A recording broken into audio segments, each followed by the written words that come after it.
And as a reminder, this series is made possible with funding from IDPH and the Community Health Assessment and Planning Grant.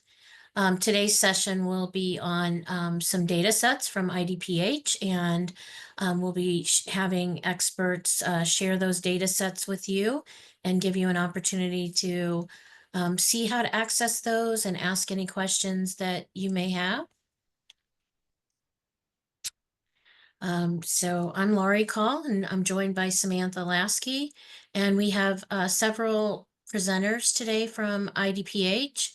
Amanda Fogelman, Stacy Hoferka Jensen, Antu Runas, Samantha Saini, John Tharp, and Stephen Roy.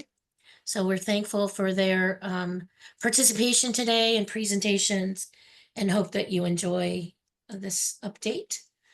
We're going to start off with a quick Zoom poll introduction. So Samantha's posting that now. Which of the following data have you accessed through IDPH in the past year?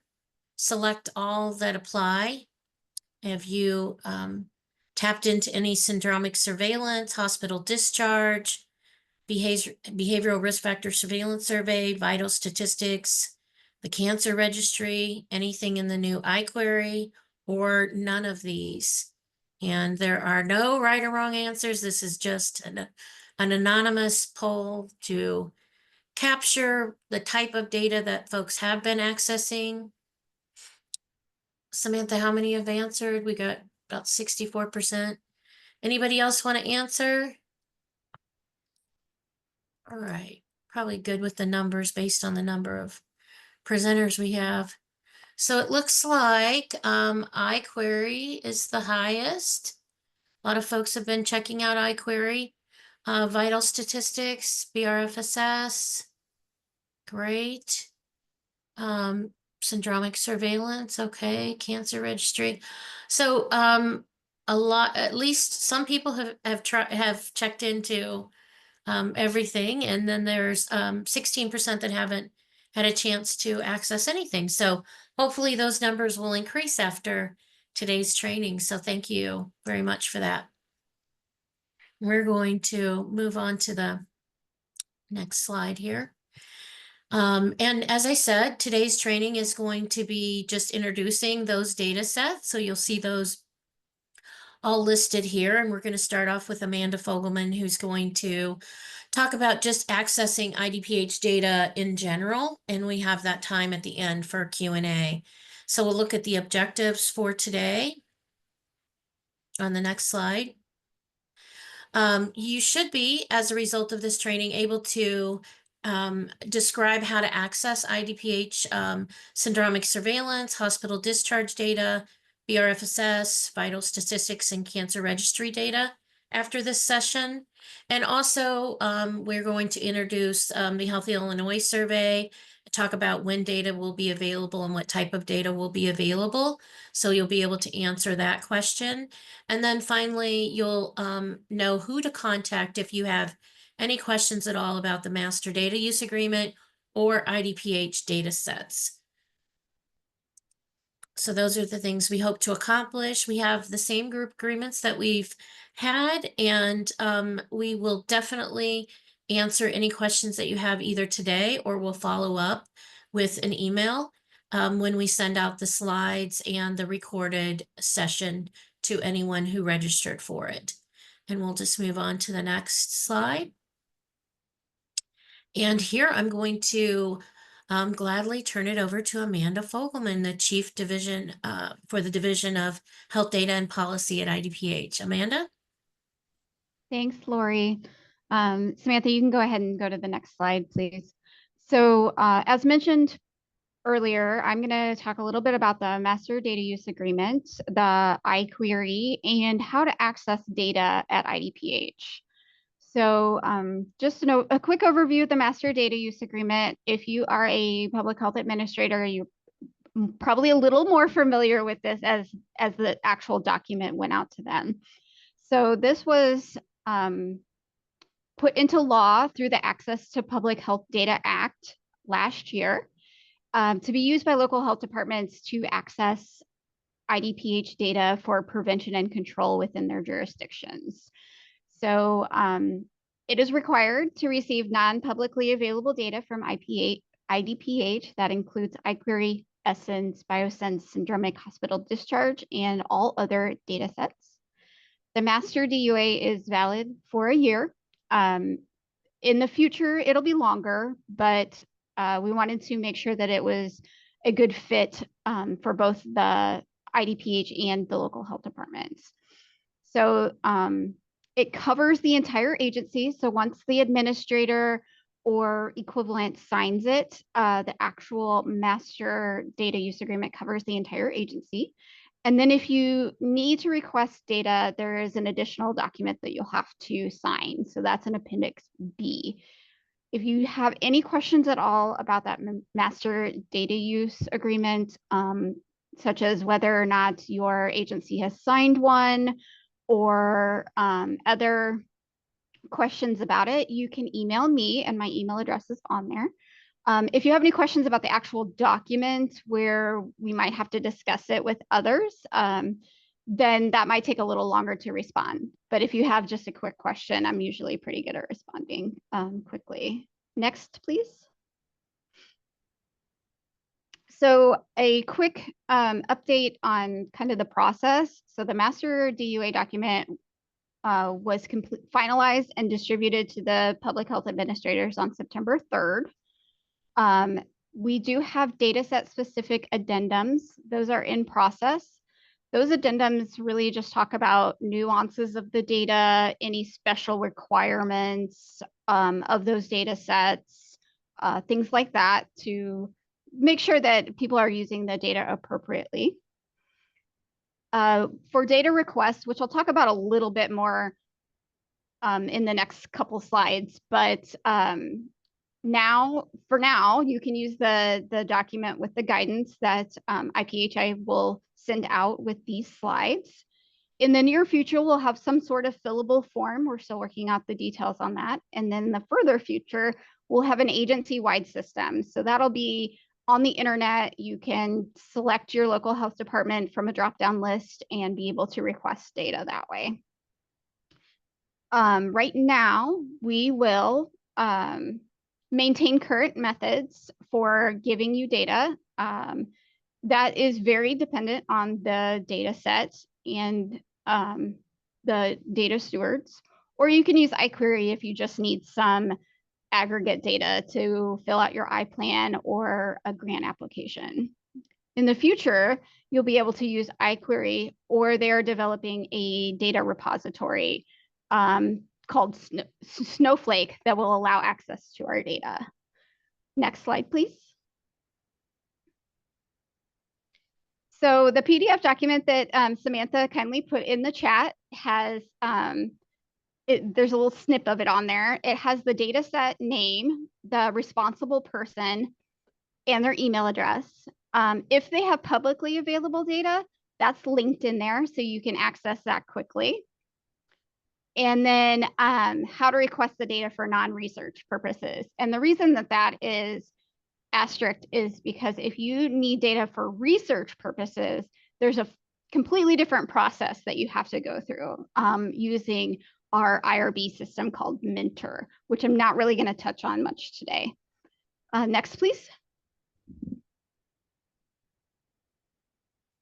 So just a quick reminder, I know that some of you were able to attend the TA session where we talked about iQuery, so I'm not going to linger on it too long, but I do want just a reminder that it is a data repository for public health data. It has information from several of the data sets that IDPH houses, and some of the people who are data stewards of those data sets will be talking today. So the goal of that is to support iPlan process. It's part of our data modernization efforts to give access to the data, or access to local health departments more easily. It's been moved to a Tableau-based system, so it is much easier to navigate and looks a little nicer. I put some of the new features down there. When you get the slides, you'll be able to click on the iQuery and get linked directly to it. You must have a master DUA on file to get access to it, but you can request access by going to dph.iquery@illinois.gov. Next, please. So just kind of a looking ahead with data access. We do have some current master DUA questions that we are working through that's requiring discussions with senior leadership and legal and others to make sure that we can adequately address those. We're looking at a temporary standardized data request system that's kind of what I mentioned earlier as the fillable form. There will be a tier access level questionnaire that local health departments will fill out to determine the level of access that they may receive. That will be discussed in the, I'm trying to remember the right name of the group, I apologize. It's a group that has some representatives from local health departments. So we want to go over that document with those representatives of local health departments before it goes out. So we're still working on that distribution plan. Then the agency-wide data request system is in development. We're in discussions with our IT to get that done. So that will not only allow you to request data, but it will also house all the documents and allow for bidirectional communication. And then we're also working on training and other policies to make sure everyone's on the same page. Next, please. And I'm done. So if you have any questions, happy to answer them at the end. Thank you. Thanks so much, Amanda. I'm going to turn it over to Stacy now, and we do have a couple questions. As they're coming in, we'll make sure they get asked at the end, but it's great for the presenters to see them now and prepare their answers. So Stacy, take it away. Okay, great. Just check that you can hear me okay. Is that true? Perfect. Sounds good. All right, great. Go ahead, go to the next slide. Hi, everyone. I'm not sure if everyone on the call knows me or not, but I'm Stacy Hofferka. I've been at IDPH for about 12 years, and the majority of the time I've been there, I've worked on the implementation of our syndromic surveillance system at IDPH. So for those who don't know, this is just a very brief overview and to tell you what to look forward to in future TA calls. This is a real-time data system. It is connected to every acute care hospital in Illinois. It collects information on emergency department visits and all inpatient visits. And we are starting to look into getting urgent care data as well. Data flows in every 15 minutes, and key pieces of information are going to be what hospital they're at, what time and date they visited, the geographic location down to the zip code of where the patient resides, obvious demographics, and then the key things in this system are going to be text on the chief complaint. What are they presenting with? What does the patient describe as their symptoms, as well as diagnosis codes, varying anywhere from like 1 or 2 diagnosis codes to some systems send us like 100. From that information of chief complaint and diagnosis code, we categorize a large percentage of the visits into syndromes. I'm going to show you use cases in a minute, but the idea is that it flows to IDPH. We retain the data locally in-house, and we also share it with CDC. The applications that we use at CDC are called like the BioSense platform overall, and a specific place to interact with the data is called Essence. You're going to hear more about, in the coming year as well, more about the fact that IDPH is implementing a local Essence that matches what the CDC supports for us so that we can do more with the data. The goal I always have with everybody who's on these calls, just talking about syndrome for the first time, is that I want to have at least one user at every health department who has access to the system. If you go to the next slide, I think I'll try to show you what the system can provide information on. Various use cases. Historically, communicable disease. Influenza-like illness. It was used extensively during COVID to provide information on emergency department trends and inpatient admissions. RSV. We use it for some bidirectional information. We try to identify people who are admitted and then notify hospitals that people have extensively drug-resistant organisms. But a lot of other use cases aren't communicable disease. Overdose trends. If we can help, we will set local health departments up with alerts to tell them when there are clusters of overdoses in their community. You can drill down into individual records to see if there's any kind of commonality in overdoses. It's been used for things like during coagulopathy. Folks have been around a while now. They remember those outbreaks and EVALI. We use it for heat-related illness events, cold-related illness events. It's being used more frequently now for firearms events and tracking surges or trends in firearms incidents. It's used for events. Think the solar eclipse if you're downstate, or the RNC, which we collaborate with Wisconsin on, or the DNC. When there were wildfires in Canada, we looked at asthma rates. So anything somebody can go to the ED for can be captured in the system. Maybe not perfectly, and we need enough data to know that they're there for that reason, but it's not limited to sort of just reportable diseases or anything like that. Next slide. There's some key features that we hope that even the local health departments that don't have a lot of time to work with the data will embrace with Essence and that we can support.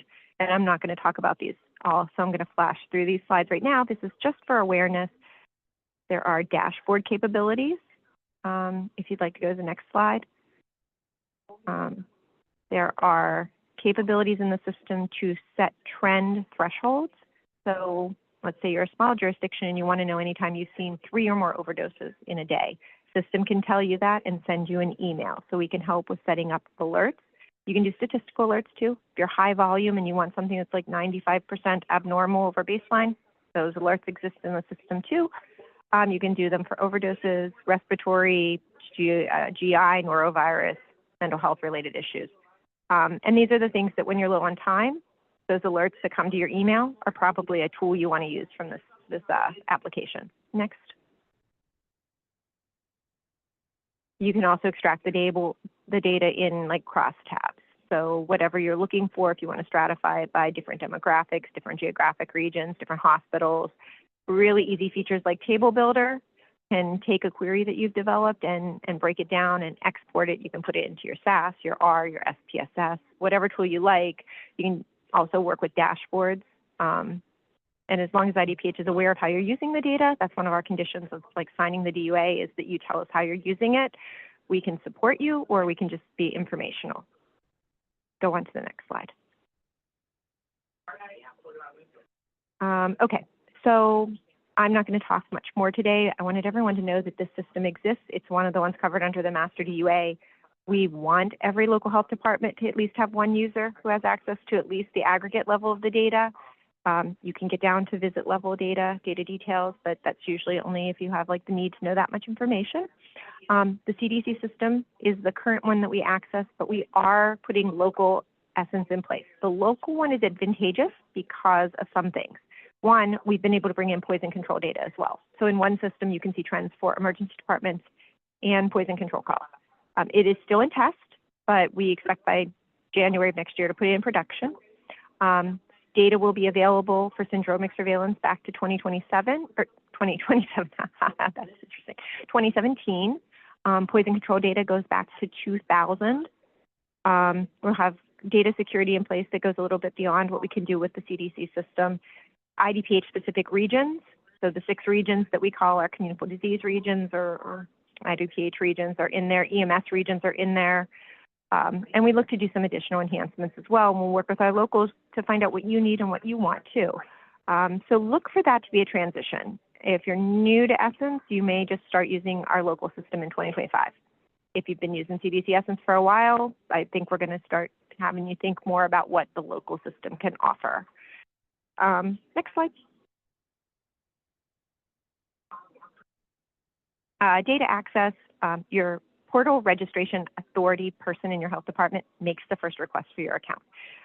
This is the website. At the bottom left, you go to the main webpage for IDPH for syndromic surveillance. There's a link.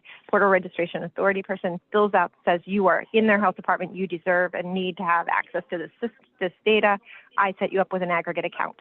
If you need data details, you have to provide justification, and it's a second level of access. You would request it yourself, and we can create access based on rules of hospital visits in your jurisdiction or people who reside in your jurisdiction. I'm not going to spend any more time on this right now, but just know that it's the Poor Registration Authority, and there are links if you need to know how to access the syndromic surveillance data. Let me know. If you've already signed the master DEA, we're good to go. There's a few other forms you have to sign, a little bit more information. I'll provide you with some training. This is what I just said, so we can go on. Key points. Data is identifiable. Everything that you see in the system, just consider it all identifiable because it's free text. So it's always going to be protected health information. You're going to use it only for routine public health surveillance, always going to maintain it on secure systems. And yeah, again, letting us know what you're doing with the data. Okay, now you can go to the next slide. I'm not going to get into this today. I don't think we have time. Suffice it to say, at the next TA session in March, I'll be available. I can always give a little bit more information, but try to get involved before March because our vendor is going to be able to do in the early part of 2025 for the local system at least 3 training sessions of 90 minutes each. If you have the time, you can participate and you'll learn a lot about how to do syndromic surveillance. If you're time limited, those will be recorded, and I'm always available for TA if you're looking for shorter experiences in learning syndromic surveillance. So I'm not going to get into any of the interpretation stuff right now, and I think that might be my last slide. Okay, that concludes.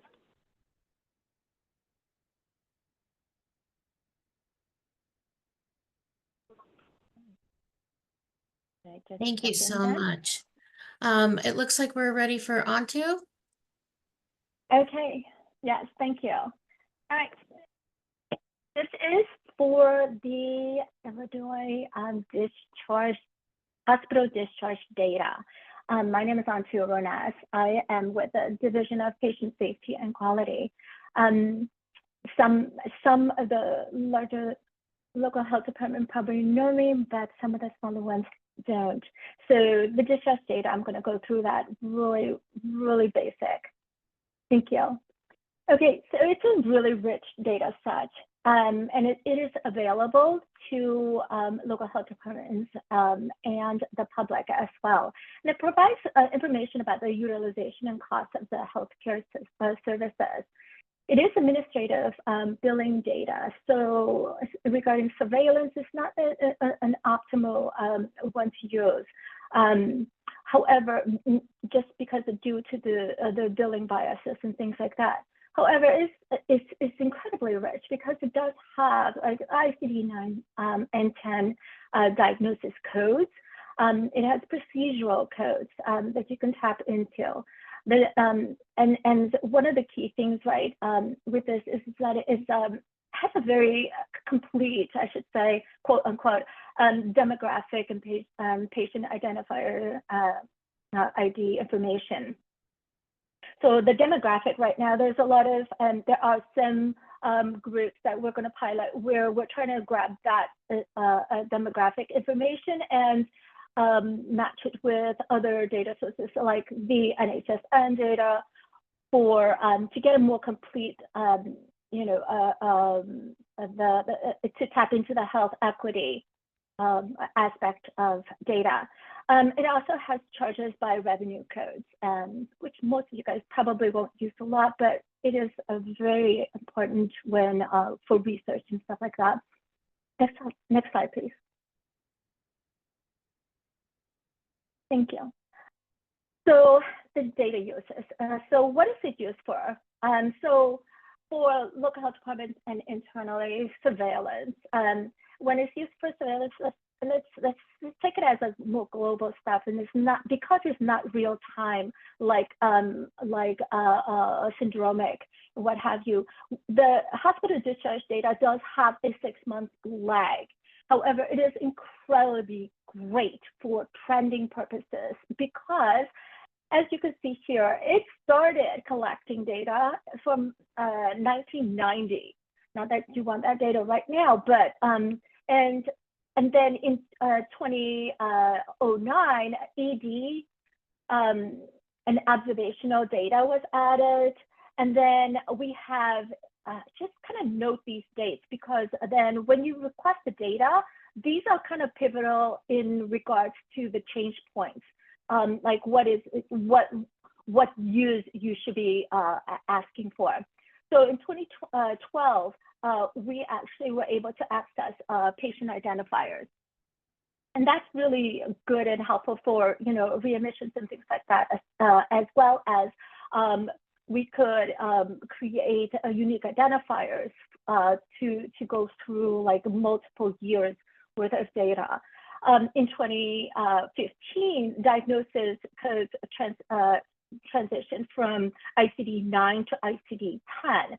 And if you're not familiar with that, we went basically from what, I think 14,000 diagnosis codes to about 77,000, much more granular data is now available through the discharge data. And down there is the link for our discharge data set. So if you click on that, you can jump around. Okay, next slide, please. Okay, so it is a mandated, facilities in Illinois is mandated to report to IDPH all of the data. So that includes the acute care hospital, specialty hospital, ASTCs, diagnostic centers, so imaging you're able to access, and especially the emergency departments. So how does that data get collected? It's collected by our vendor, CompData, and quarterly, and we receive the data quarterly. So for us, it comes in every quarter, and therefore, but because of the 6 months lag, just kind of note that whenever you do your request, okay? So it's divided into two data sets: inpatient, so it's hospitalization data, and outpatient visits. And you can see here, these are encounters. It is by visit. It is not by patient. We have that information, but these are line listings for encounters, okay? Visits. And it is 1.5 million for hospitalization per year and 10 million encounters per year. And so when you're asking for line listings, and I think this is the reason why a lot of the smaller local health departments do not tap into this data source, because it is huge.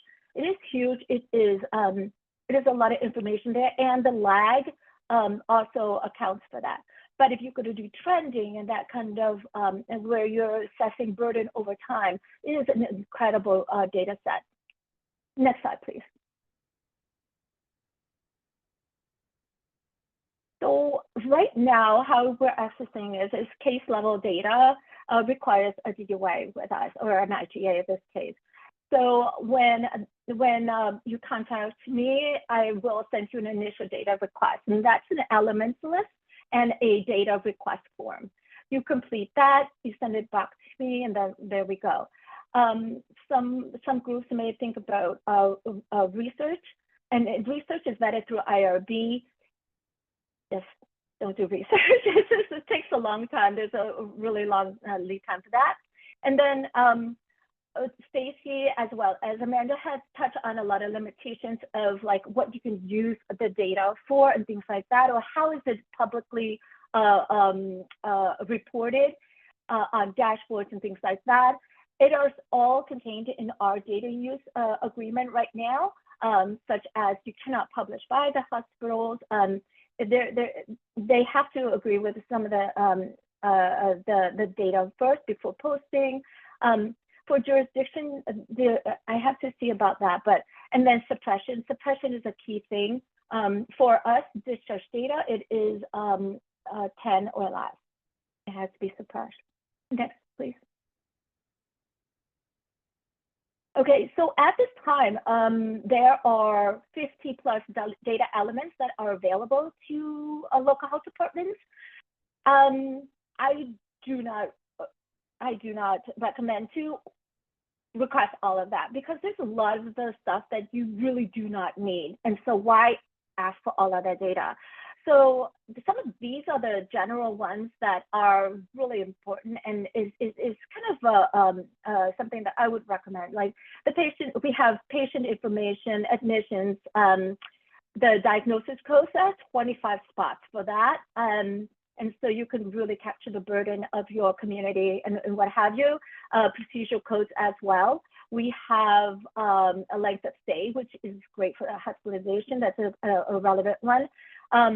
3 spots for payer information, facility information, and then these 3 groupings here. These are classifications. If you've not used them before, we do recommend this. These will get you closer to many things that you might need for your assessment. Next slide, please. Okay, so at this point, there are already data that is publicly available on the hospital report card and the community map, and some data dashboards like iQuery that Amanda has talked about as well. But for us, we support we do support these 2. The hospital report card is individual hospitals, and then the Illinois Public Health Community Map is community-based, so it is by county. And I'm going to swipe the sharing. That screen sharing. Do you want to continue? Can I jump over with that one? Yep. Or do I just click yes? Yeah, you Okay. click share screen. Okay. Thank you. There you go. And so if you guys are not like familiar with these 2 sites, I just jump in it. It's really a lot of data is in here that's available since this is started in 2012. So let's say for like Lake County, just jump in here. It gives you the facility profiles and things like that of your other facilities in your county. And if you click onto that, it will give you a lot more information, the profile of the facilities. Some of the things that is kind of neat is this. We have the community health needs assessment for each individual hospital that you might find of interest. And there are data. I'm gonna again. Whoops, I'm sorry. There we are. And if you're looking at measures and things like that, it's all downloadable. So just kind of go in here, play with it. A lot of some of the local health departments currently use this now for HAI and things like that, and love that they can access data that way, aggregate data. So community map is this one, and that's by county, and you can hover on that. And there are just a ton of measures here as well. Most of this data is coming from the discharge data. So if you're interested in like the county near you, how they are doing compared to you regarding like cardiovascular diseases, you just click on this. There is just a lot: injury, maternal, oral health, and what have you. There is also an total ED. So you kind of drill down, and then it just you hover, and then it just gives you a lot of information. Again, all of the data is also by race. It's aggregate data. It could be exported here as well. So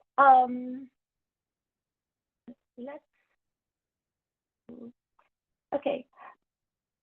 Laura, you could take it back now if I could stop sharing. So I just wanted to kind of give you that that kind of overall, so where to access some of the discharge data. Thank you.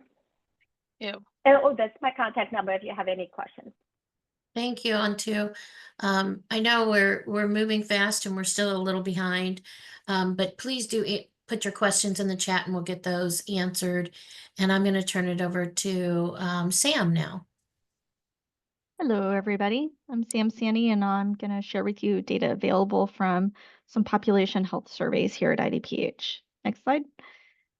The state of Illinois is one of the few states that actually conducts a survey to gather data on health behaviors and conditions at a county level.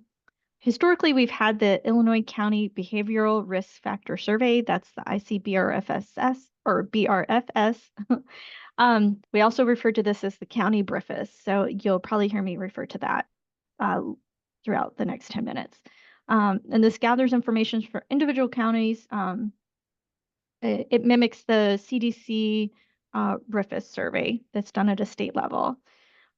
The county survey is the primary source for Illinois counties for the county level data on health-related risk behaviors, chronic health conditions, and the use of preventative services for adults in our general population.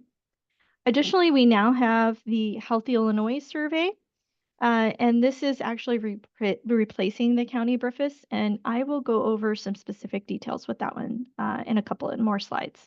Next. The most recent data from the county BRFS is round 7, which was collected from 2020 to 2023. Many of you may be familiar with how the county data is collected, but round 7 was a little bit of a change from historical, and I really wanted to point it out to this group. In previous data collection cycles, the data was collected on a group of counties, like until it was complete, and then they would move on to the next county. So like they do the lower half, they do like the lower geographies, the lower counties in the southern, and just work their way north. So any one county had their data collected within like a couple of months time frame. And round 7, we did not know COVID was coming, but round 7 was done in a way that all the counties were collected at the same time with the goal of like 100 per year over the 4-year period. This just was like a change that was made to make our data more comparable. And when the pandemic happened, it kind of worked in our favor because that meant all of the counties experienced the pandemic influences on their data collection equally. So all counties that collected data reflects all 4 years and are equally affected by the pandemic. So the data is perfectly comparable. The round 7 data analysis is complete and it's being prepped to publish to the website. And we expect to have that done by the end of the year. However, we already have this ready. So if you email us for your county report, we can send it to you at any time via email. Our email address on here is the dph.briffis@illinois.gov, and you can email us to get your data before publishing. Next. This is the data that was included in the round 7. This is the more routine health survey data. It should look very familiar.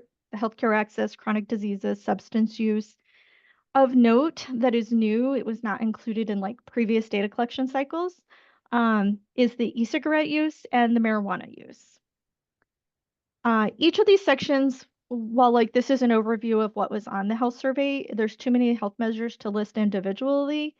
But for healthcare access, for example, that includes the percentage of people that have healthcare coverage, the type of coverage, barriers to care, whether or not they have a healthcare provider, when was their last checkup, how long ago, and a health literacy question. And there's actually a few other questions sprinkled in there that I didn't include. So while there's 24 categories listed on this slide, each one could have anywhere from 2 or 3 up to 10 health measures that you could utilize for your plans. Next slide. All of our data is published online. It is an older but very functional website. Please note on that left-hand side there that you can select the state or the county options. So I just wanted to point that out because to get the county level data, you have to click on the county link there. Also on the left side, next slide. Also on that left-hand side is the option to view the questionnaire, which is really important when you're for you to find what you're looking for. You have to go to the bottom of that drop-down menu to get the county surveys. It'll say round 1, 2, 3, 4, 5, 6, 7. So that's all of the county questionnaires. So they would be on the bottom of that link. Next slide, please. So this is just an example of the data that is accessible on our website. This is for someone who selected round 6 data, because that's the newest data that we have on there right now. We're working to get round 7 up by the end of the year. The topic is alcohol and the county is Adams.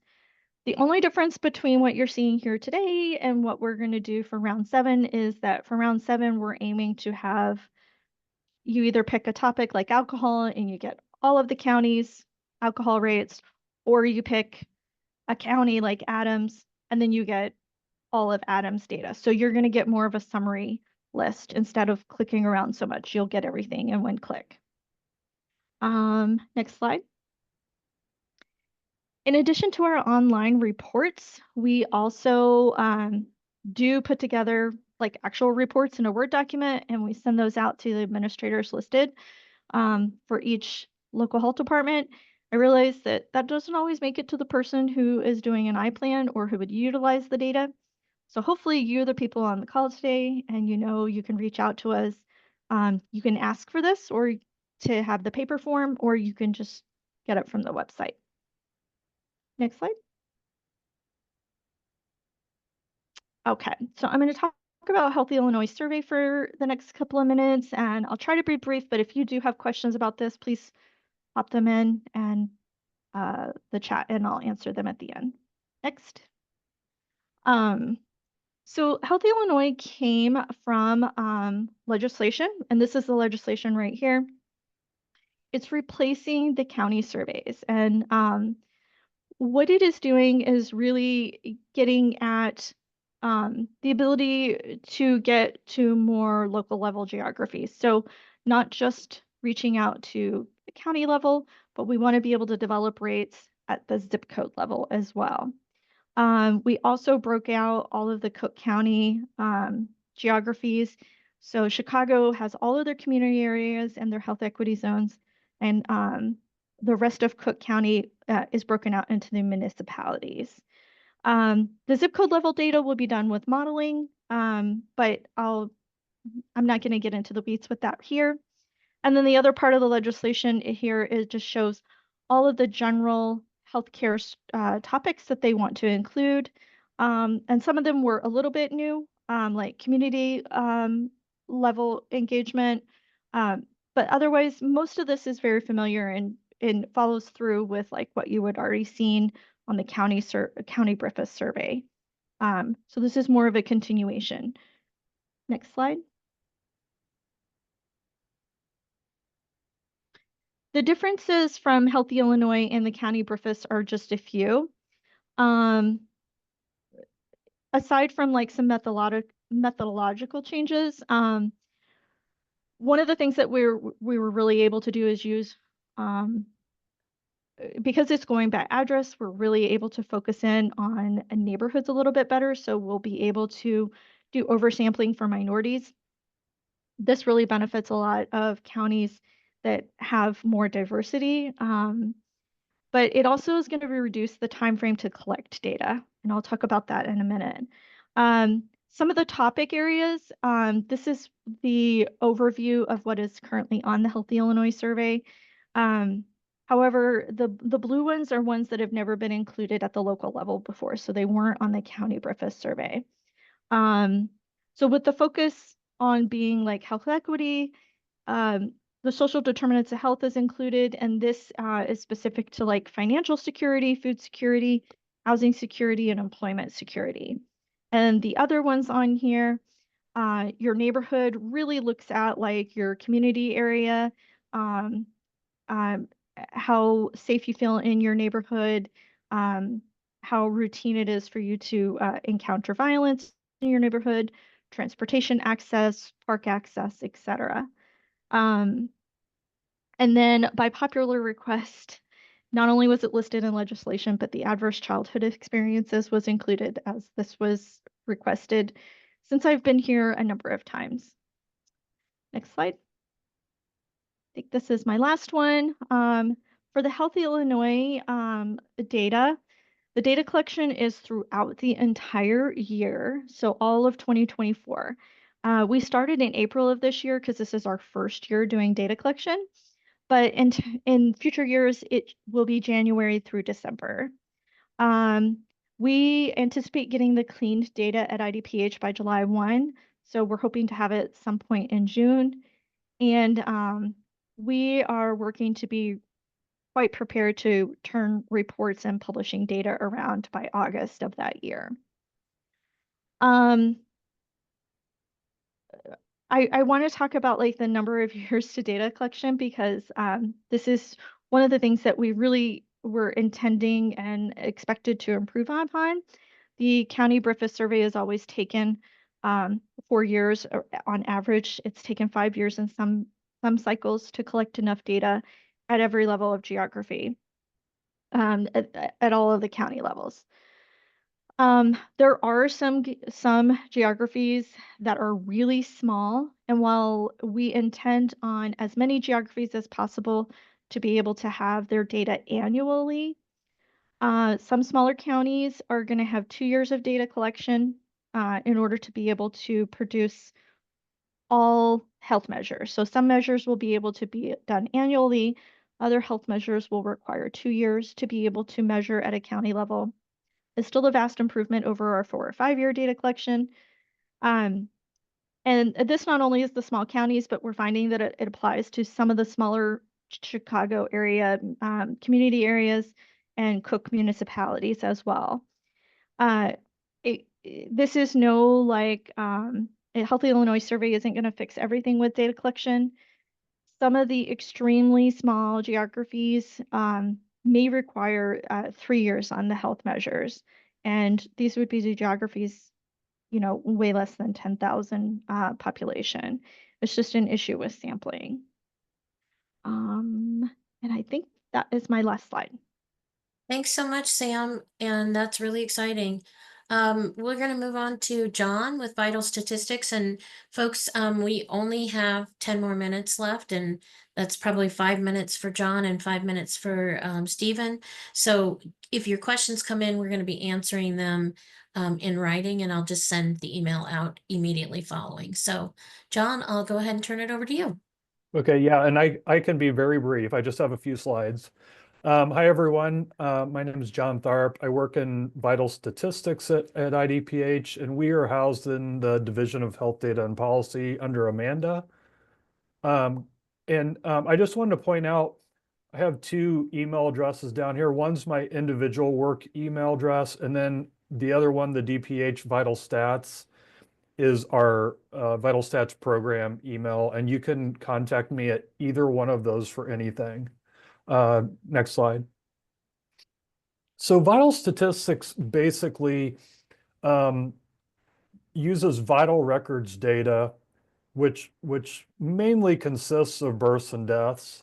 But Vital Records also collects records on fetal deaths, abortions, marriages, and divorces. Vital Records is a different division from ours, and they do all the data collection.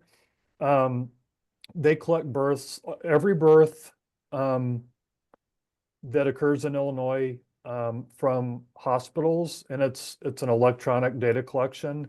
And then they collect all deaths that occur in Illinois from funeral directors, and then coroners, physicians, and medical examiners contribute the cause of death part of that death certificate to that record.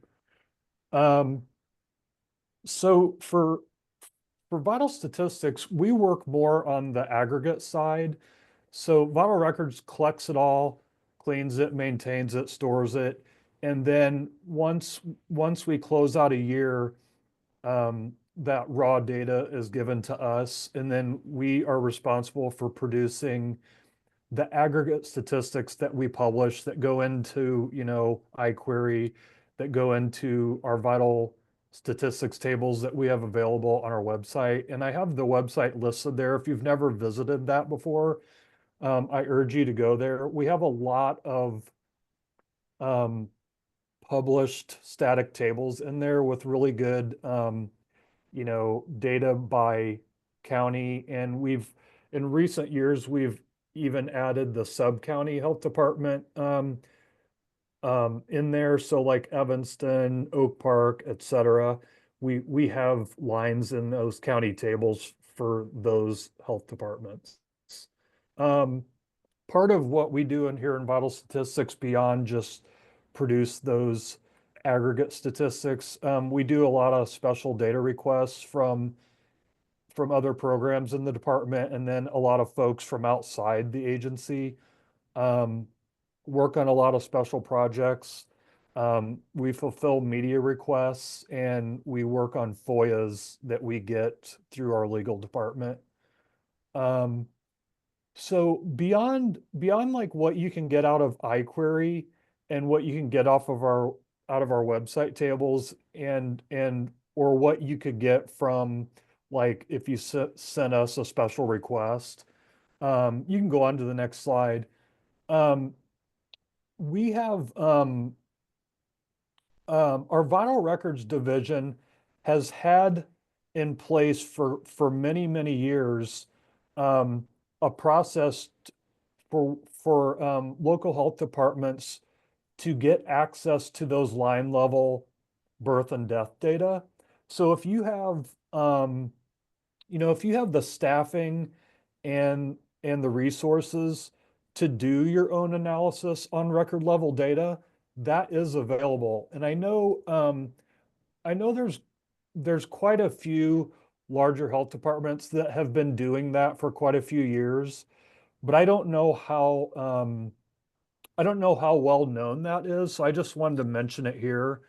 Um, and if you do have interest in that, if you're not already doing that, I would urge you to email Vital Records at the DPH Vitals, and they can assist you with getting your files. And what they'll do is every time we close out a year, they will post those files. And I apologize, I'm not sure exactly what that consists of, but basically you would get access to folders and you could then export your own data for your own analysis. So I would urge you to do that if you have the capabilities to do that. And I think I'll stop there. Great, thank you so much. And finally, Illinois State Cancer Registry, Stephen? Yes, let me get there. Okay. Hopefully everyone can see that. So I just wanted to go through where to access our data and how to go about using it. It's pretty simple. This is our IDPH website. If you go to data and statistics and go to epidemiology, you will see us here on the side, Illinois State Cancer Registry, and this is our homepage. And if you scroll down a little bit, this is where our web query data is at. I'll access that in a minute. I want to scroll down a little further to show you that we have other resources as well. So we have here Illinois State Cancer Public Data Use Set. This is more for like researchers and those who are familiar with SAS and coding. Those are readily downloadable files, but if you're not familiar with those things, then the web query is going to be more pertinent to you. You also have these annual reports that we upload annually, and they should be there before the end of June each year. And basically, we're only up to reporting year of 2021, but we report incidence based on state incidence for cancers and mortality rates for the state, and we also do it by county. And we only go by 5-year aggregate data simply because we cannot identify subjects. And if we have a certain threshold that we have to meet, if we can't meet that, then we can't post the data.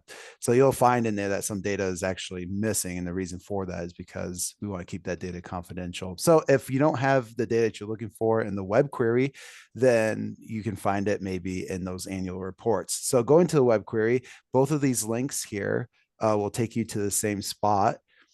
And basically, you can see immediately that we have males and females. So we segregate by sex or stratify by sex. And basically we're here in incidents. So you can select the data. If you want aggregate data, since we began in 1986, you can certainly click on that, and you can say if you're interested in all sites and all races, and you go to data, we will find that data for you. And if you want to download this data, you go to actions and you can download it in a PDF, Word, or Excel format. But going back to incidents, you can also look at data by ethnicity. So you can come over here. So if you're interested in, say, just a couple of years, you can select those years and a couple of sites. And for any race, it will only demonstrate for those years. It won't combine those years. So if you're looking for a combination of years and data for years, you can potentially go to the annual reports.